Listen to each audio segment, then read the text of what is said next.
we will begin our Justice Center Development Corporation meeting. The Open Meetings Act is located on the west wall of the room, and if we could go around and just say who we are. Marion Borgeson, County Board. George Chola, Burlington Capital. David Levy, Barrett Home on behalf of Omaha Housing Authority. Patrick Bloomingdale, Community Advocate. I have my questions ready for the end of the meeting, so. I'm Don Molden with Burlington Capital. I'm Diane Carlson, all good. County Administrator. I'm Joel Peterson, Legal Counsel for the Board. Bruce Carpenter with HDR. Joe Lorenz, County Finance Director. P.J. Morgan, County Commissioner. John Christensen, Building Commission Board. Ben Gray, President of Omaha City Council. All right, well, welcome everyone. First order of business is approval of the minutes of our 9/7/18 meeting. Is there a motion to approve? So moved. Second. Any questions or comments? All in favor say aye. Aye. All those opposed? Next is public comment, and we have none at this time until we see what the, we might have some after the design and budget status. Any board comments at this time? Seeing none, we'll move right into design status. Bruce? Thank you, Marianne. As I mentioned yesterday in the commissioners' meeting, there's been a lot of, I think, really wonderful progress that informs the design, mostly related to programs. As was presented, the psychiatric proposal from UNMC to county is a significant step in the right direction of programs that will help reduce the length of stay and the average daily population. So, and that's one of many that are being researched and being discussed and will be implemented. So I'm encouraged by the progress. I really think that the work that the commissioners have been doing has been good work in moving in the right direction. So, Bruce, if I could, just for those board members who didn't see the presentation yesterday, so what we did was when we looked at the kiddos who were in the youth center, and we saw that the length of stay was driven a lot by whether or not they had an assessment or evaluation, and then we also looked at issues that they were having in terms of medication management or connecting them to resources once that they got out. So we started to have this conversation first of what we currently had in place and then what we could build on. And UNMC, Creighton, and Charles Drew came to the table along with other community providers that are currently providing stuff or funding. So like Region 6 is funding Heartland Family Services to provide staff in there, and came up with a proposal that's going to be kind of a phased proposal, if you will, where there's assessment and evaluations and med management that could be done right now. And then as we work towards the building and the operation in the new place, that we actually have a clinic there specifically that provides mental health services. And then a navigator position for once they leave, that their family and them can be connected with services outside in the community, whether it be Charles Drew or their current provider.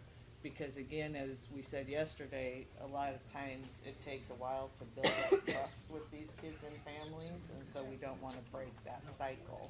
But Bruce is right, we're pretty excited about just this one program because again, we all know mental health issues are huge. So. And that was one of the items that kept coming up in the discussion of what's slowing down the process in assessment.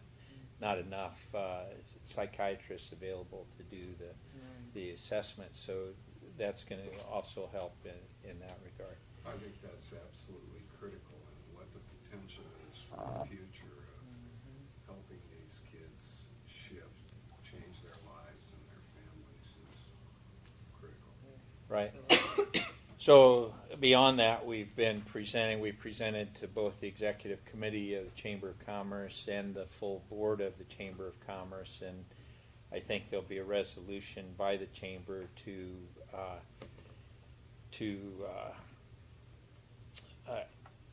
promote this as the right thing to do, the project going forward. So that there wasn't a request at the meeting, but Dana Bradford is going to have a referendum for the chamber to vote on and support the project. That's great. We also met with community leaders, a meeting at Sherwood. It was at Sherwood's office, George. I don't know if you were instrumental in setting that up. And so Ben Salazar and we had about 8 or 10 community service providers, as big as Boys Town, all the way to as small as, Ben Salazar. Yeah. He's a single man shop. So we kind of briefed him on the project, told him about the scope, told him about, hopefully kill some of the myths and rumors that they had been listening to and that they had been hearing. And, these are folks that are predominantly focused more on the service side, but they also have a significant interest in the building. So we told them a little bit how the building would work and the structure, and they were very supportive of it. And so we got some very good feedback from them as far as how we roll this out. One of the main purposes of the meeting was A, to inform and educate them, because they get a lot of questions, but B, to also, get them on our team as advocates for us as we move forward. So with that, we're planning, our schedule is to complete schematic design by November 16th, so in 2 weeks, and we've met with all of the representatives from all of the departments and have provided them with plans of their areas, and those departments are probation, public defender's office, county attorney's office, the judges in the layout of the courtrooms and the chambers for the judges in the support areas. And even with the UNMC psychiatrists, they were proactive and wanted to look at the plans, and so we understand their needs, and we actually have that already provided in the design. We've met with, of course, the Brad Alexander Youth Center Director and his staff on the Youth Center design, and with the Sheriff's Department. We actually met with Tim. I haven't been in haven't been in any of these meetings, but our staff and they're more they're closer to the actual work that's being done. I'm here to represent it, but the meetings have gone well, and I think we have agreement on everybody that we've met with to move forward on the design that we're showing. In general terms, it's a 10-story tower for what we're calling the Justice Center. That's the courts and all of the attorneys and probation and community programs. And then the Youth Center is four stories. The Justice Center is 168,000 square feet, gross square feet, and the Youth Center 60,000 gross square feet. The Youth Center has administration for their services in admissions or intake, education component, and clinic. That's one of the sides of the psychiatric care. There's clinic on the secure side and the public side. So if it's care that the family needs, they're also able to come in and meet with the physicians without being in a secure environment. There's 48 beds, and that's a number that's been discussed, a lot of discussion. How do we get to 48? And then there's an additional 16 that could be fit up or built out to be at 64, but the current goal is to reduce the average day population so that it fits within the 48. And I didn't mention, we had representatives from King County, which is Seattle, came to Omaha for a day and a half, and I think were really generous with their time. They had nothing to gain from this, but had 3 representatives, the director of their youth center, their kind of Patrick's counterpart in administration, and also facilities director, and they're in the middle of construction of a new facility, so they're a year or so beyond where we're at, and they talked about the public process and also the reduction that they're seeing. They're going from 200 beds down to 88 beds, and their population, I think, is 2.5. Double what ours is. Yeah,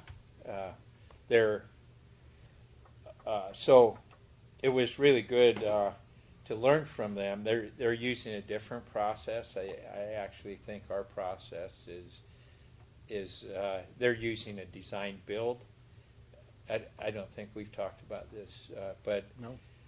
they did a lot of research on how to go through the procurement of services, and they landed on design build. I'm not saying that's a bad process, but they're finding some things, that in a design build you need to be really descriptive on what you want, because you're giving the design build more decisions to make, and a fixed price. And ours is more of a collaborative, interactive design to build or design to budget process that gives us a little more flexibility as we go through the process, and involves this committee or this board as a decision making.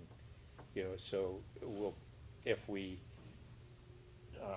get into kind of a position that's a big rock decision, that's where we'll bring that to this board. If we're online and we believe the quality we're providing, we won't need to bring that to this committee, but we're always open to share the information of what we're looking at, and that's part of what we're doing today. Bruce, given the prominence of that number of 48, I'm curious, how long would it take and how much would it cost in the future to bring that number to 64 by filling out those 16? Yeah, we have an alternative to build that out, and I don't know if we have that number. I would be hesitant to say what that number is right now, but we've had dialogue on that. Yeah. It's back to the situation. If we put it into the market, then there's a perception that alternate becomes part of the base project, and that's a perception thing more than reality. But that's not to say that we couldn't decide to do that. That would be we would all make that decision, so that is a possibility. So that would put us over the 120 million. And I completely understand the basis for the 48, and I think it makes sense as the approach. It's fundamental to what we're doing here. I think as part of the public discussion, though, that again, that number is prominent and controversial. It's an interesting point to me that should we be wrong, there's an opportunity in this facility to add 16. I think that's really the point. Yeah. That's a good point to make as you're out doing your public stuff. And what I would do, this is one of the few areas that I really defer to the CHIM report, because she has a whole section where she explains her methodology, because this 48 was part of her recommendation. And she basically, in a section of her report, she delineates what the trends are, what the assumptions that are made, and how she thinks that she can get to this number. So when anybody asks me, I usually refer them to that, because it's a work in progress, and it's going to take a number of years before you get down to that point. Because even in Seattle, how long did it take them to get from where they? It was 3 or 4 years. Yeah, yeah. I think Yeah. they. Yeah. 3. Yeah. So we've made good progress from 144 Yeah. down to 79 or 80 where we're at today, and so we need to make that same progress. What we would do, David, is before we start construction, we would have that ad alternate identified as the cost. So if we wanted to include it in the middle of construction, we would know what the price is, and I think it could be it's basically adding partitions. We're setting it up for the plumbing and all of For the that. reference. And again, I'm Yeah. in no way saying we should do that or taking away from the number of 48. I just, as a citizen, I'm Absolutely. glad to see that we're doing what people often criticize government for not doing, which is planning for contingencies. So, Bruce, let me ask a couple things. One is, in King, theirs will be done in the next year, I assume. Yeah, I think they're about a year away. Okay, and what number are they running now, their average number? Well, That they're housing currently? yeah, I don't have those. It'd be good to Yeah. know, because people Well- are saying, hey, you're at 80 now, how do you know you can? You may get it down to 68, and now you're still over the capacity. Secondly, I use the argument if I'm someone else, and I'd say the population we know is going to continue to grow in Omaha. It isn't like we're out in some other part of the state where we know the population is status quo. With the growth of population, there should be more youth that are going to be coming in there, and you're not building for the future. You're status quo. The population is going to grow. There should be Right. more difficult situations for our young people. So the other thing to look at is the county that has the same population is Ramsey, and they're at 26 average daily population. So that's probably a relevant comparison to where we should be. We need to look at the growth of the juvenile population. I think the average growth of the county population has been about 2% a year, based on the last decade, and that's kind of what's projected, 2% a year. So even when we've had population growth, the average daily population in the youth center is dropped. Down.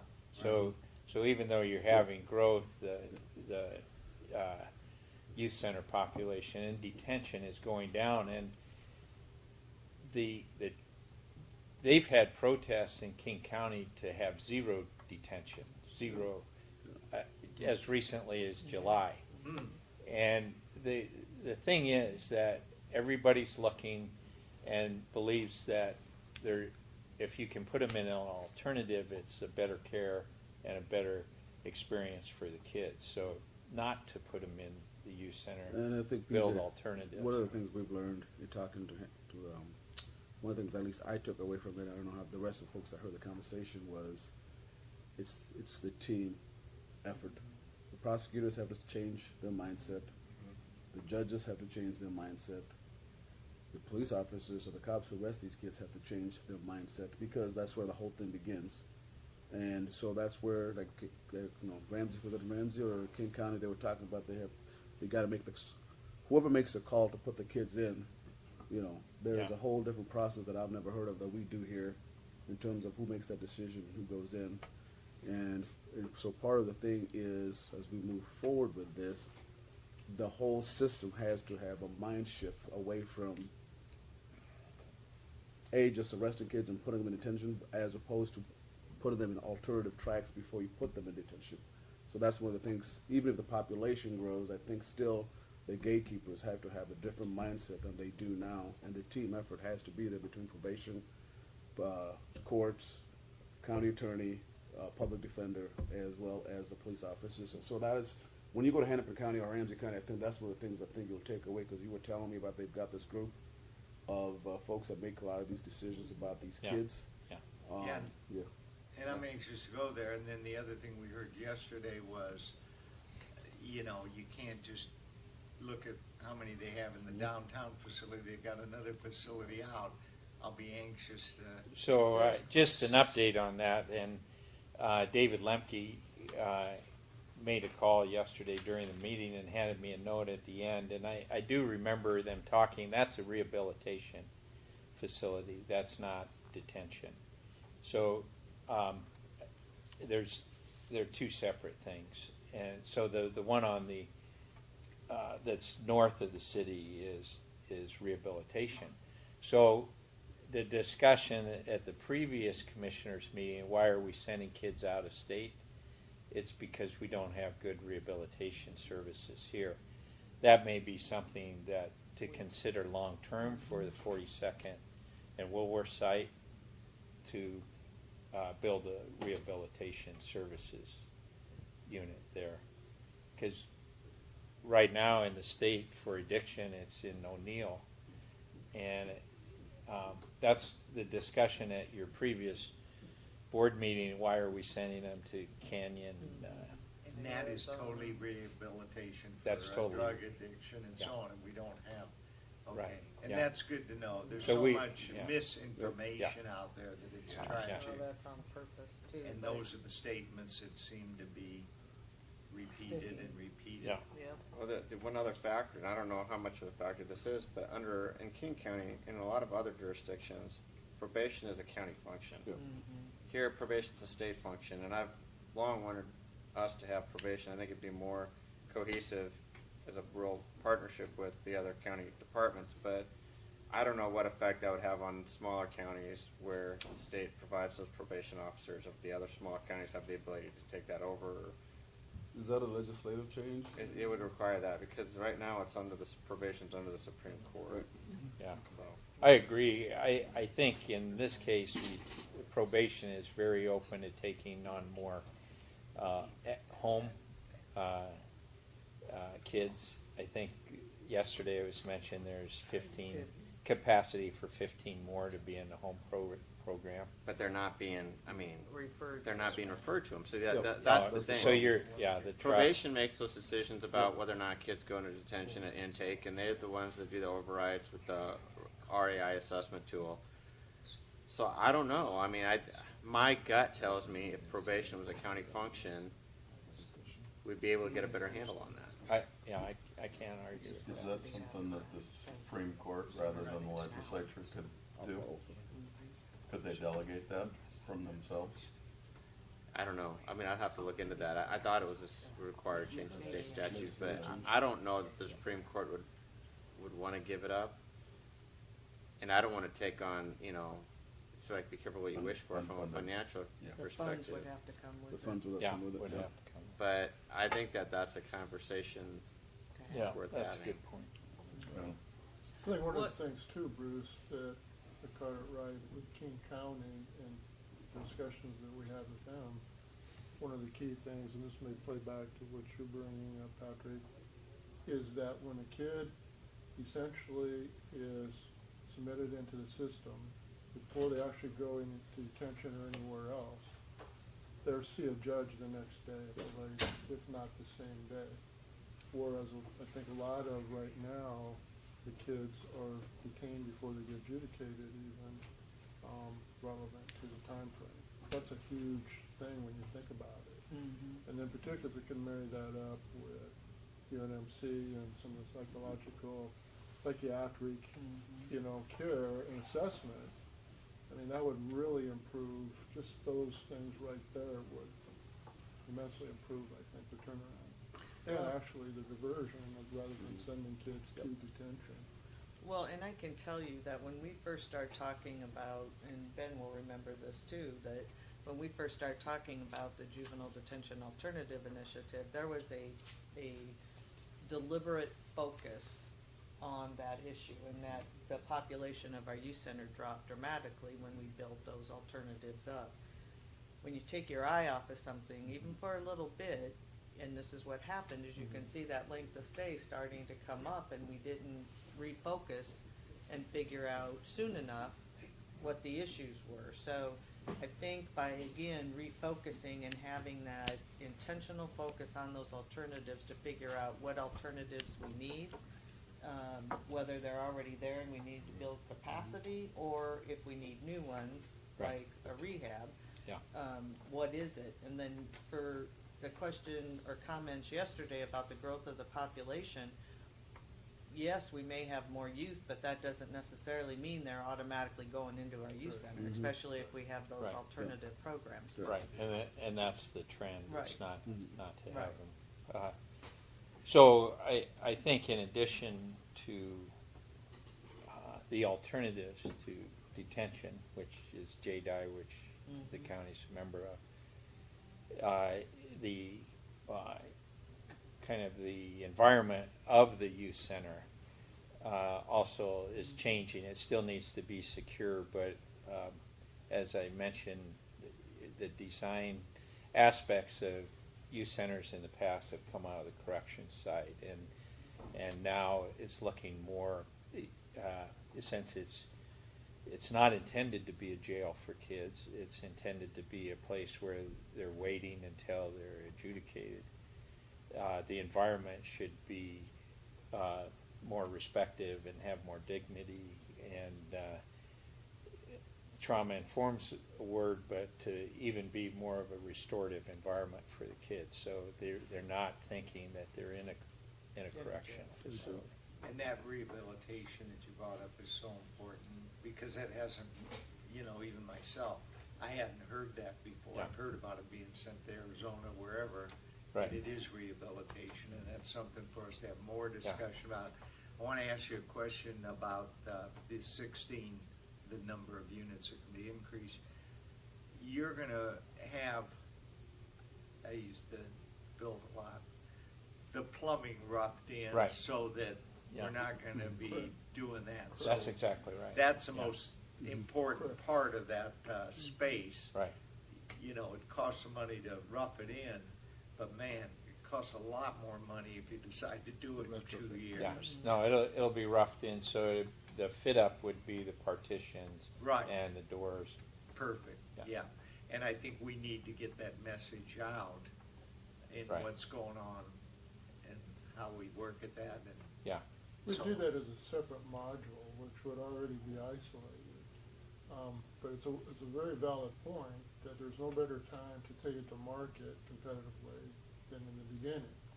Because what we've done in other projects is essentially hold that alternate open, defer it, because there's a lot of activity just getting the shell up and enclosure and everything else before you get to the finishes.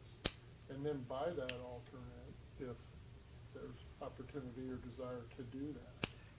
And there's been some discussion where people say, hey, you got 48, but it's kind of a group setting. That's not accurate information No. either. They're in modules. Right. Right. I mean, that's the difficulty, is there's a lot Of of 8. miss. They're in modules of 8 rooms. Correct. So I'll go through this, and this is really good discussion. I would say an add alternate or an add alternative like that. So we're at the schematic design phase. The next phase will be design development, and there'll be more detail and more accurate costing. So that's probably the point where we'd have a list of alternatives for this group to decide what should move forward, and you can make educated decisions at that time. Okay.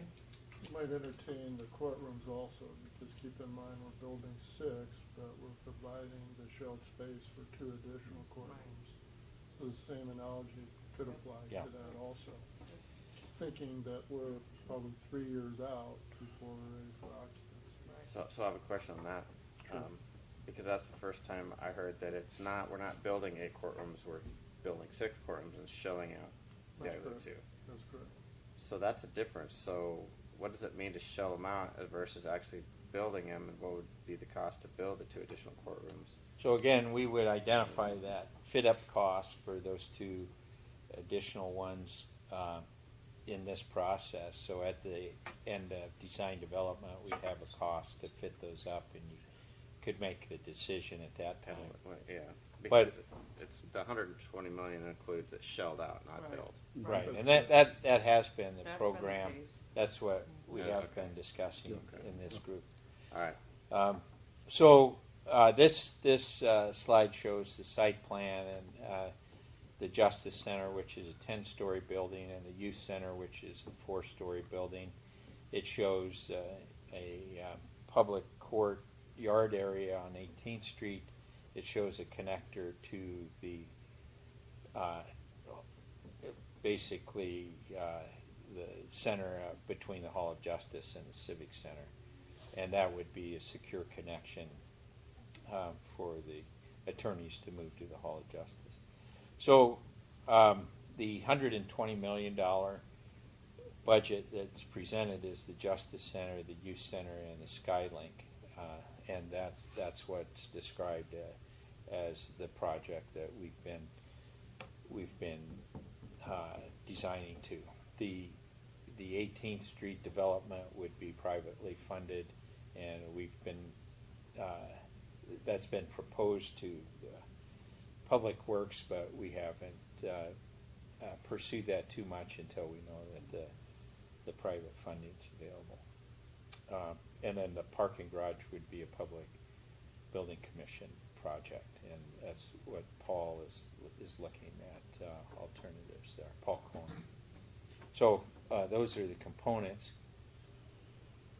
I think you've seen this section before. It shows the 4-story and the lobby of the Youth Center and the lobby of the Justice Center are on the same level.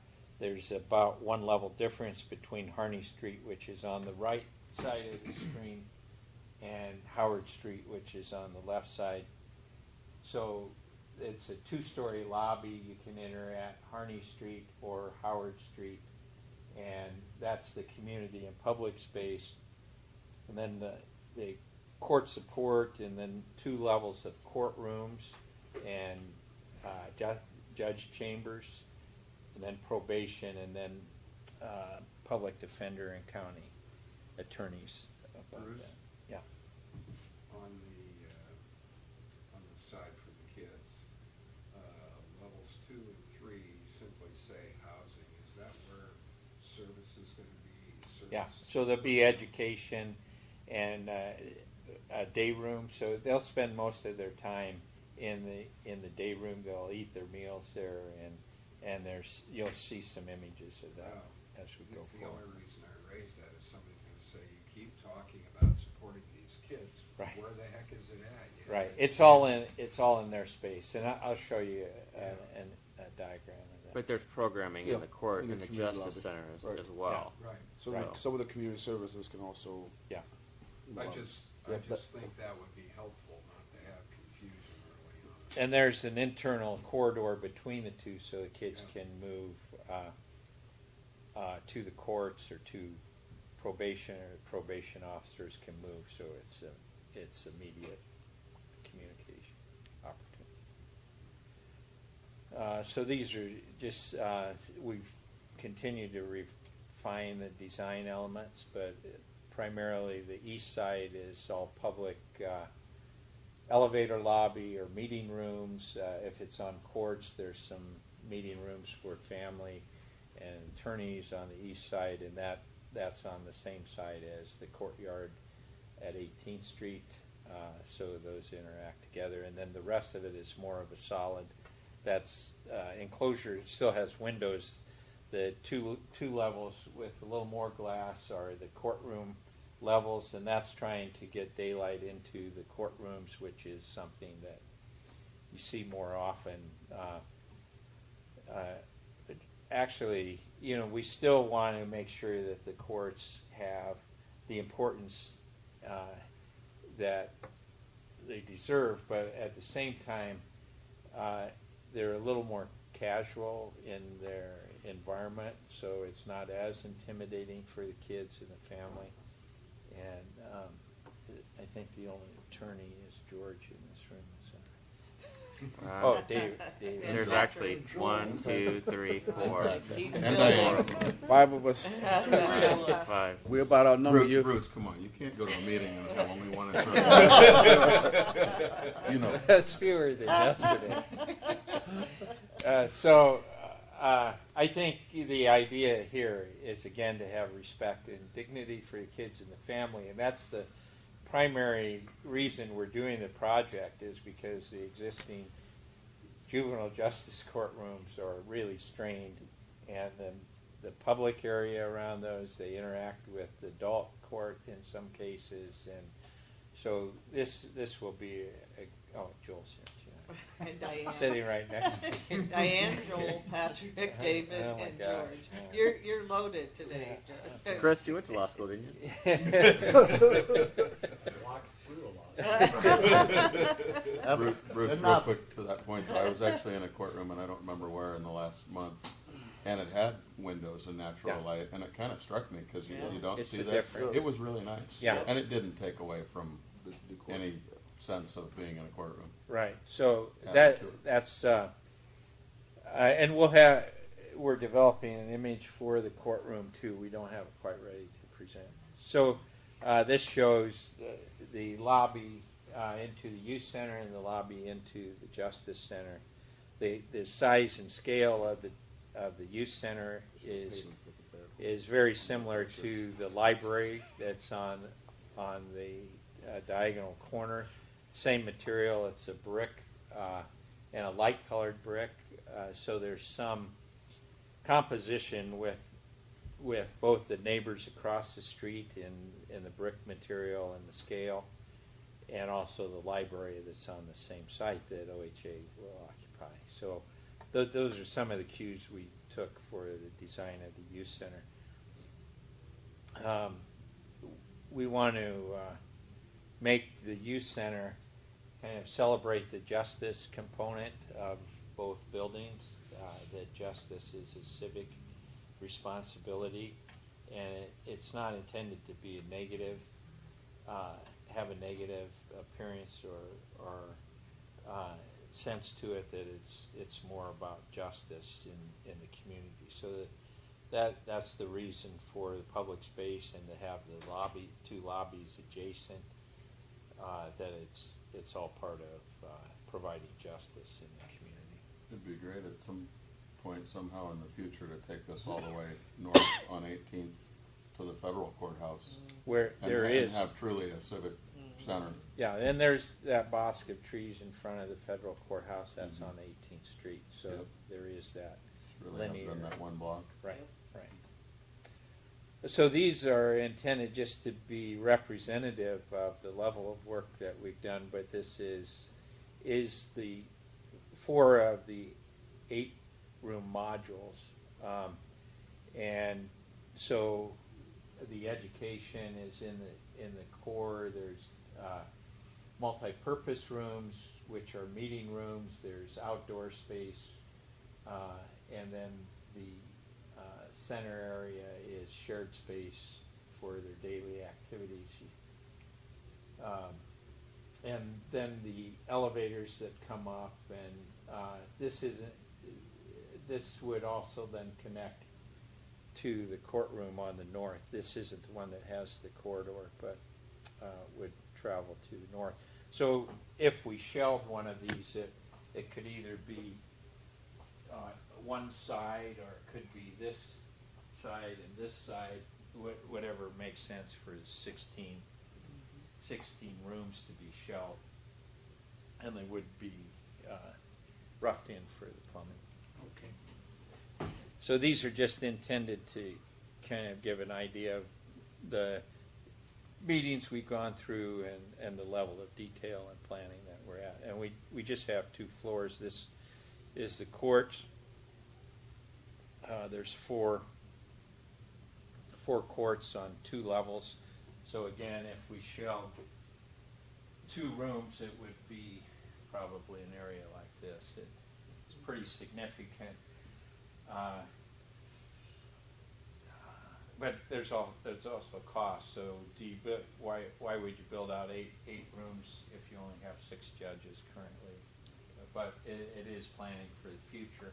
This is the east side, so all of these are meeting spaces of various sizes that's been worked through with the judges and their representatives.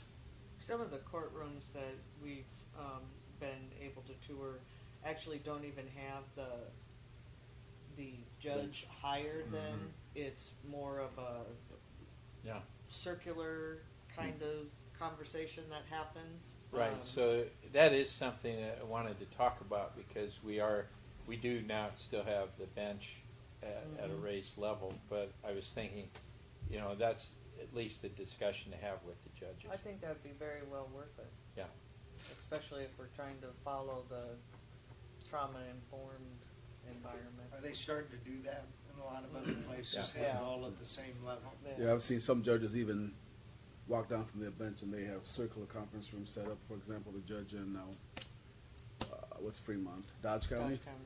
He does that in his juvenile courtroom. He does not sit on the bench. He has a large conference room table set up, so he sits down and sits down and talks to everybody.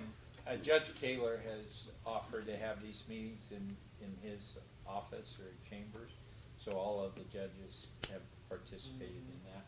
This is an elevator and this is an elevator for the kids to come up,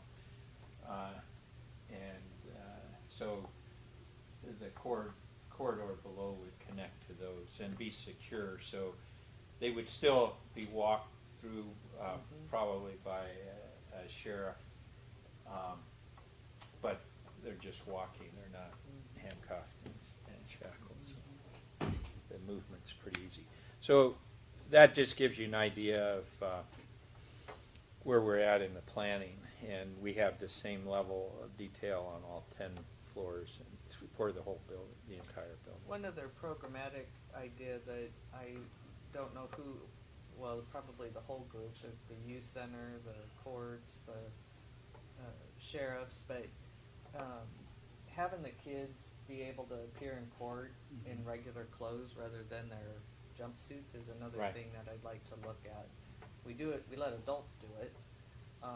So anyway, just keep that in mind when we're Yeah. conversing. So, There's a psychological reason for doing it. Right, too. exactly. yeah, so the shorter length of stay, That there makes was it one harder. place we visited where they stayed in their own clothes and they did their own laundry in the module. So they all had kind of a residential laundry unit and the kids did their own laundry. There's issues with everything like Right, that. You right. lose clothes and who's responsible for that? Right. This is the outdoor area, the rooftop area. This is the recreation space. And that's actually a requirement. I know there was a public comment question on that, but that's a requirement for large muscle activity. And that can be a multi-purpose room too. It doesn't just have to be a gymnasium. And most places are looking at a lot of different sports, not just having a basketball hoop there, but having volleyball or other sports as well. So that kind of gives you an idea of the level of detail. And we'll be presenting a schematic package probably at our next meeting here, unless Don objects again. So this just shows a diagram that shows the direct connection between the youth center and courthouse. And then this gives you an idea of that space.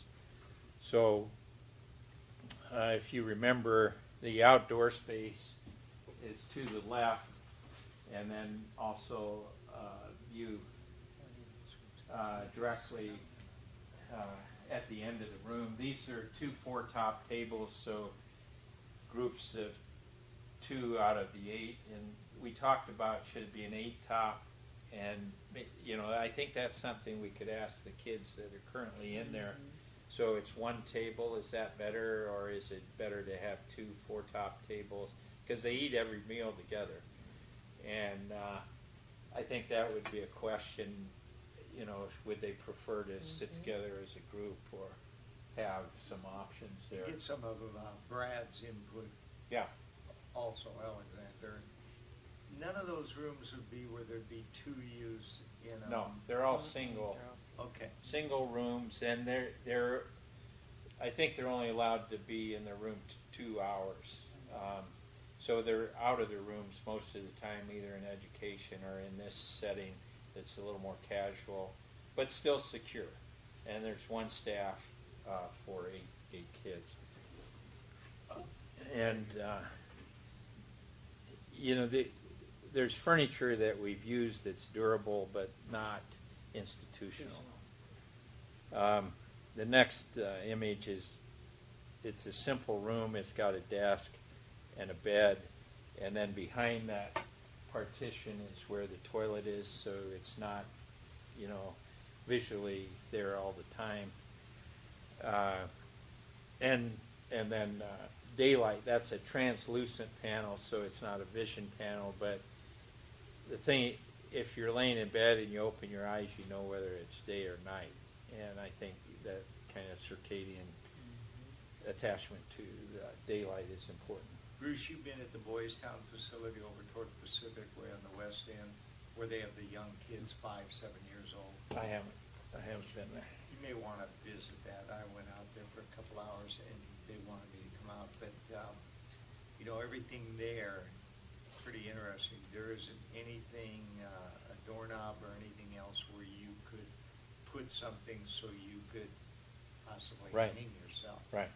And you might want to just see it. Yeah. Because it's a newer structure just for. Is that in the psychiatric Yeah. facility? Yeah.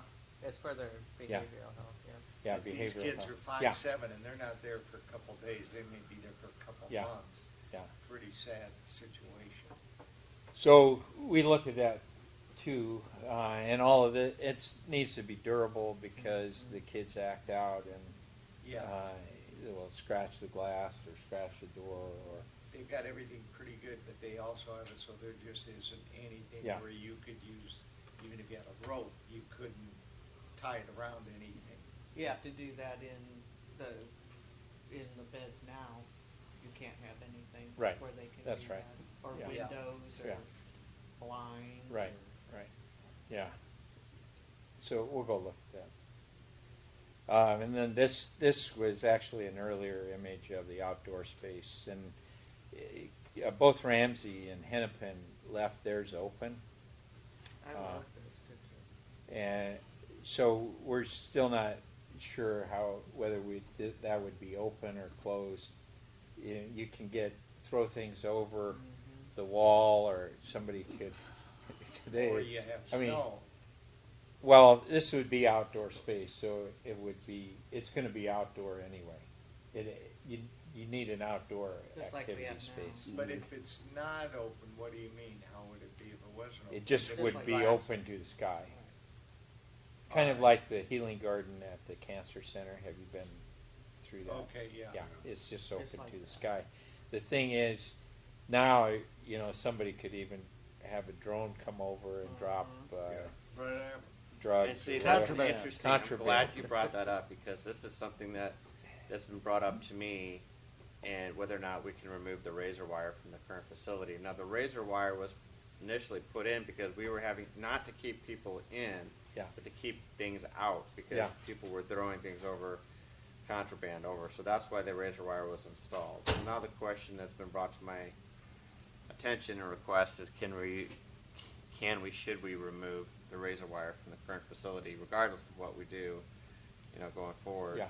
in the interim at least. So there, I don't know. there That's is the a question. design, and Paul Chazan, when we visited Ramsey, it's like a European security fence, and it's got a little bit different detail than razor wire. Yeah. But they're right on the street, so people are walking by, and theirs is open above, and they haven't had too many. They did have one boy or girl that kind of, where they climb. I don't know what it's called, but where they almost climb a flat wall, and so they changed one partition, one outdoor area that they couldn't observe as much. So you'll see that when we go up. But theirs is open and it's right next to. I mean, people are walking right. But I think another right next to legislative it. item that Councilman Gray and I were just talking about that we need to either look at or push for, and that is, I think they have a laws for perimeters of where you can flight zones, I guess. Yeah. for Right, they drones. do, they do. yeah. It would be So- illegal to fly it Right, there. right. But Uh, what happens to me, I try to sneak it in and it's a drone that I don't care if Yeah. I ever get back. Right. They might not figure out where I'm sitting and Exactly. running it from. Yeah. Oh, boy, that would be Good. hard to try to identify. I mean, you're talking about contraband via drone, right? I'm assuming. Yeah. So you would have, I mean, the timing of that to get it to the right person at the right time, Right. using a drone. I mean, I just don't. All these conspiracy. I think theories, that's my pretty goodness. far fetched. Yeah. To be honest with you. Yeah. It's like my mind doesn't go to those Especially things. considering, Too much it's James on the. Bond. But there is a routine. There's a time of day when these kids are there. So, and kids are in and kids are out, and you know, there's communication. Yeah. Even, you know, if they have kids from two different gangs, they know that, and they know they need to keep them separated. So. There's more communication than you There's think more to with the think kids. about, but I do Yeah. like this Yeah, partition you have up there. I think that looks nice. yeah, yeah. So we need to kind of move along. Yeah, here. okay. And so this is the last slide in this budget. Okay. And this is what was presented yesterday. Don, do you want to go through this? Sure. I think first of all, I'd like to say it's nice to have some nice conversation about some of the details in the design, which we really haven't had an opportunity to do in a larger gathering. So your input, this is a great opportunity to provide the input so we can, you know, act upon that. Still staying within the confines of our design to budget of $120 million. As we talk about some of these alternates and those types of things, I think those are good business decisions to make. But again, we have to respect the allocated monies here to deliver the project. So what this budget does, essentially starts to define what is building construction. Again, as Bruce pointed out clearly, the scope, we talked about this yesterday, that this is built around is what Bruce had on the first slide. And so it includes the youth center, the justice center, which is the 10-story tower, and the skywalk. So you'll see a little bit of breakdown on that. The site preparation does include demolition, the preparatory things to get ready for the vertical build. There will be excavations and site clearing. There's also some utility work in that would fall under that category. Other construction, these are obviously very important items. These are allocations right now. Again, as we get farther and as HDR has done a great job with all the individual user groups, we're now to the point where we need to start sharing the big picture so that IT can take a look at this and start thinking about the infrastructure, the audiovisual aspects of it, whether it's in the day rooms, whether it's in courtrooms, and all those kinds of decisions. Security, for the most part, is implanted into the construction number above. There is security within the Justice Tower and also the Youth Center, obviously more extensive in the Youth Center. But as Bruce has pointed out, one of the distinctions here between this facility and 42nd Street, no disrespect to 42nd Street, but when it was designed, it was more for incarceration rather than detention. And maybe that's the easiest way to think about it. So what we're looking at is still having a secured facility, but smoother finishes, softer finishes, probably some wood veneered doors, that type of thing, so that it's not quite the same impression for these young people who will spend, hopefully, a small amount of time there.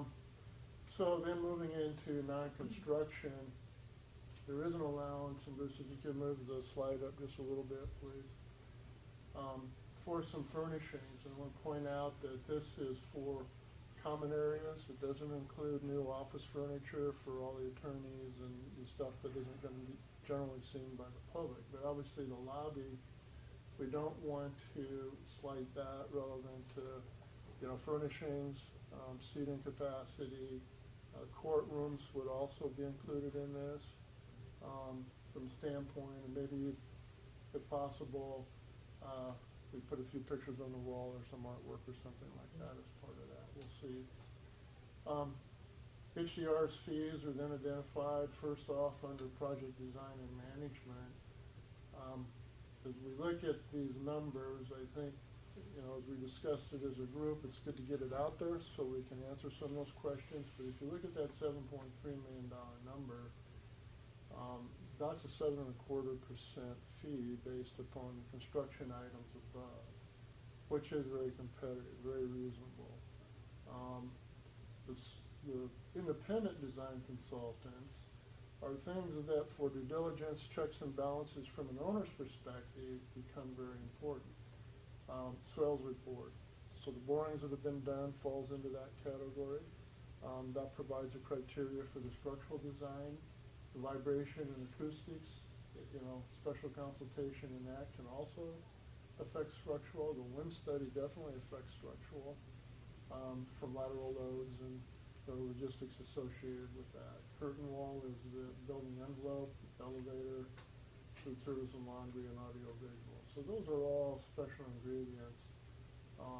And we position for those, not saying we have to use them all, but I think that's good due diligence, again, for collective resolution of all of the design elements. We did that on the Cancer Center as an example. And we'll talk more about it as time goes on. Project manager is Burlington Group. I would point out that $2.5 million is 2.25% on the project. Again, we would hope that that's competitive as compared to other similar projects that we've heard about. I think there's been a little bit of research independently done on that. And Don, that was good what Commissioner Boyle said yesterday. Yes, it was. That was below that the was market, good. and it is. Yeah. And I was glad that he brought that up. Yes. I was just gonna say the same in my experience, that's below market, it's usually at least 3%. Right, and I know they have had been asked to do other projects, Burlington, and turned them down because of being involved in this project at a much higher rate for some public kind of organizations in our community. And, there are some large projects that are going on in regard. That was good, he made that Yeah. statement. And you helped also, PJ, from standpoint, because you did a little bit of research on it too, and spoke to that, so. Special services, again, these would be owner direct contracts. Geotechnical is part of a code requirement, but the geotechnical is actually the on-site work now for the deep foundations and all of the earthwork and compaction and testing of the deep foundations and all of that, so obviously very important. The survey has been completed. Special inspections, again, a code requirement, so that's for steel, assembly, welds, also is for concrete testing, and categorically those types of items. So again, that's required by an independent observation. Environmental, that would be the abatement. We are looking at 3 buildings here.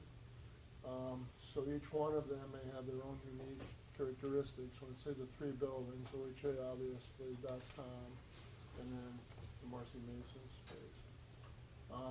So we will have a consultant, because the architect, for liability reasons, and this is not unusual, we want an expert in that to write the technical specifications, which we then can take the bid to incorporate with the demolition process.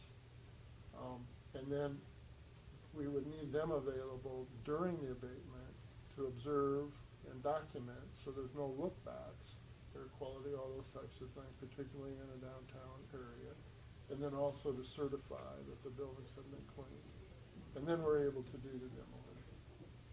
Commissioning, that's mechanical, electrical systems. Looking at doing that independently, there's different ways to approach that.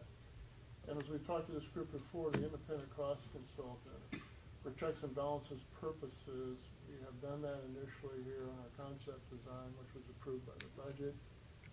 What it provided was a gauge compared to where we were working with Kiewit and that. We were aligned, but we have done similar improvements to stay within the parameters of the $120 million since that time. And then we have some miscellaneous other costs. We get in discussions here later on for builder's risk. Some of those ingredients will be necessary. And we have some owner's contingency, which is really on the tight side at this point, but we've had a lot of work that's gone into this, tracking with the progress of programming and design. So that's how we stand at 120 million. Again, we will consistently design to budget, but with your guidance and help, if we want to do some alternates, albeit perhaps even privately funded. But the two that we talked about, courtrooms or beds, if you will. Kiewit has this is about the time to do 8% that. in their construction numbers, which is also I think we about wanna- right at this point in time. I think we want to be careful not to, A contingency. people ask what's contingency used for? Well, again, Could be depending on number of perception, things. Wow. it's very necessary. And And So- as we get farther down the documents, which again, to point out, questions are asked about what size is the room, these documents will not be complete to 100% until, June, early July of next year. And so as we take these inquiries, that's fair, but they're programmatic at this point, and HDR's done a great job to mold this thing to the plans and shapes that you're looking at. Well, even though the model of the project is being done differently, that doesn't necessarily mean what we normally do should be waived. So we don't release documents prior to Correct. the competitive bidding process. Right. So, you still follow some of the same things, even though this is a different model, Right, but. yeah, that's important. And the other thing too, if I may, when I say the middle of next year, in a design bid build process, that's before you'd even be able to go to market with anything. But part of this delivery process is with careful management from the beginning to the end, we'll be able to do the site preparation. I mean, HDR, a little bit on the schedule, along with their schematic design, and in full respect to Bruce. My only comment was that at that point, once that package is done, we want to do another check estimate, just to make sure the 120 million isn't going to change. Yeah. But again, when people start asking the deep questions, we need to be prepared for that. So, from that regard, as we wind down, we'll be able to do that site preparation package, which primarily will include the demolition and street barricades and some of the things that we talked about. We'll be able to do a deep foundation package, because the structural design will be complete. We can get to the steel mill ticket, and you can start reading about embargoes and inflationary aspects of just structural steel, volatility in that. So the sooner we can get there, the better. And I could go on, but I think if it, if there's any questions here quickly. So I do have one question about the Somebody's acoustics, looking because at the that's copy. one of the things when you Reimbursement go for breakfast. into the youth center right now.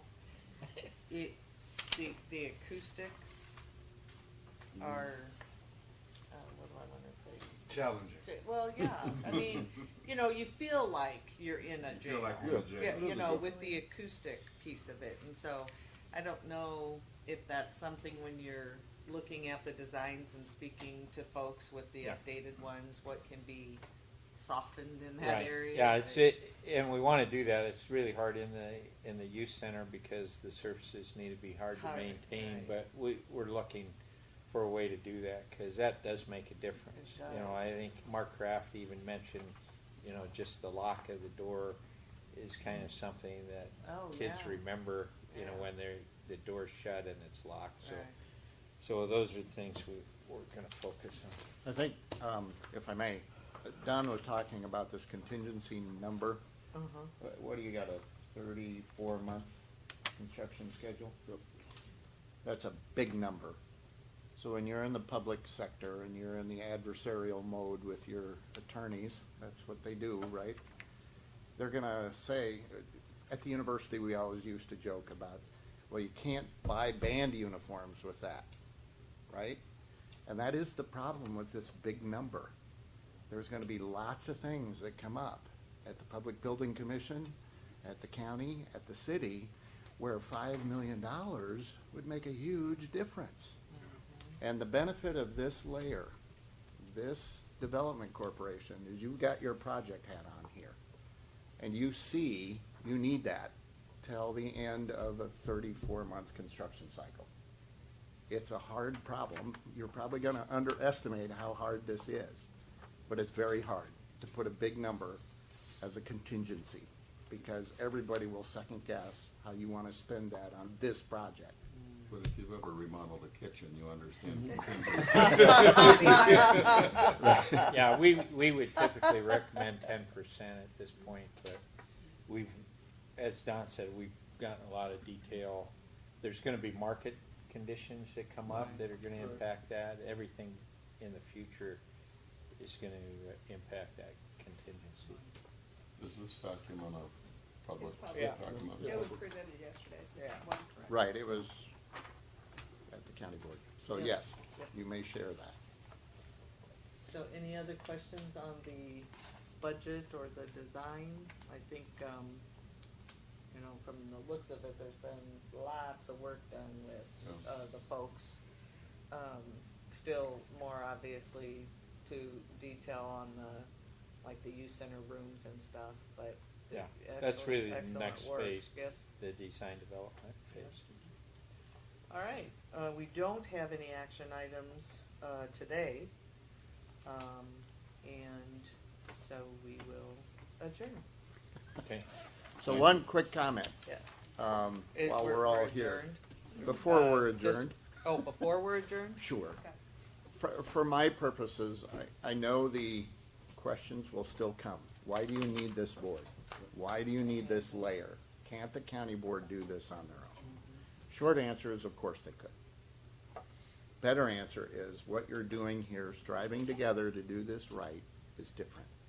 We've talked about it in commerce versus combat. Let me tell you the allure of combat. And somebody who's been doing this for 30 years.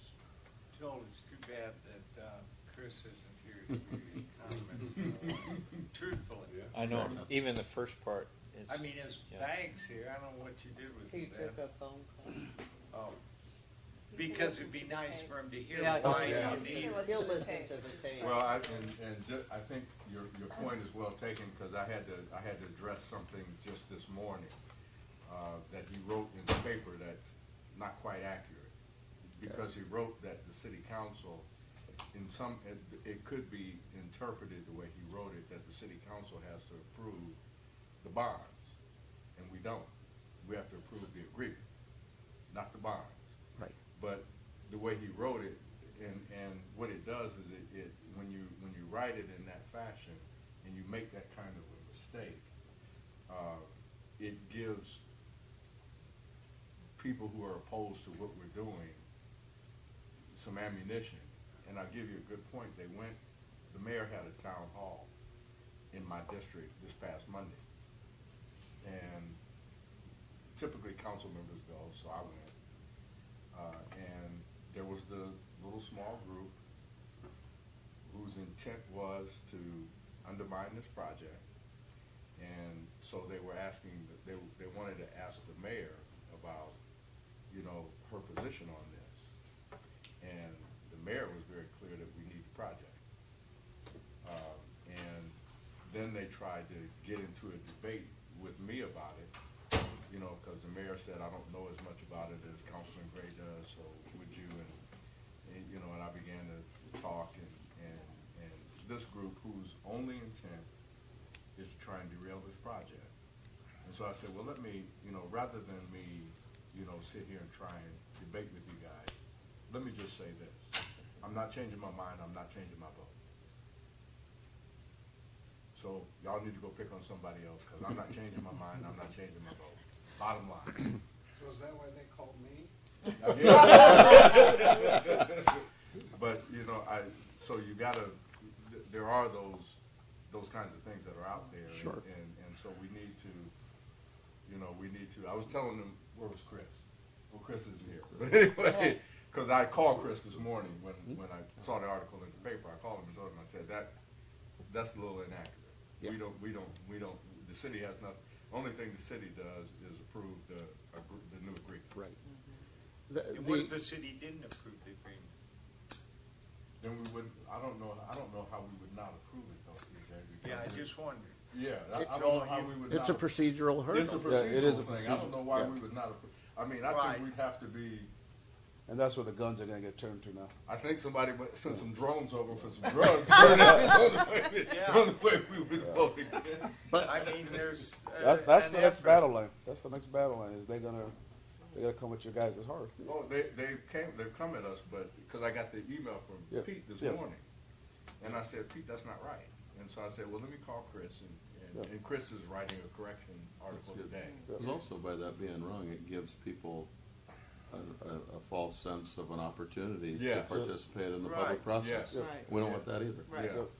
yeah, so the allure of the adversarial process and bringing those kinds of conflicts for resolution. Lawyers do that all the time. We fall into it as a trap sometime. And it's like we can't accept an answer that hasn't gone through a bloody combat, as if it's not the right answer. Well, turns out if you take a different approach, it isn't the wrong answer, it's sometimes a better answer. That's what you're up to here. Striving together. When you together are here, you've got your project hat on.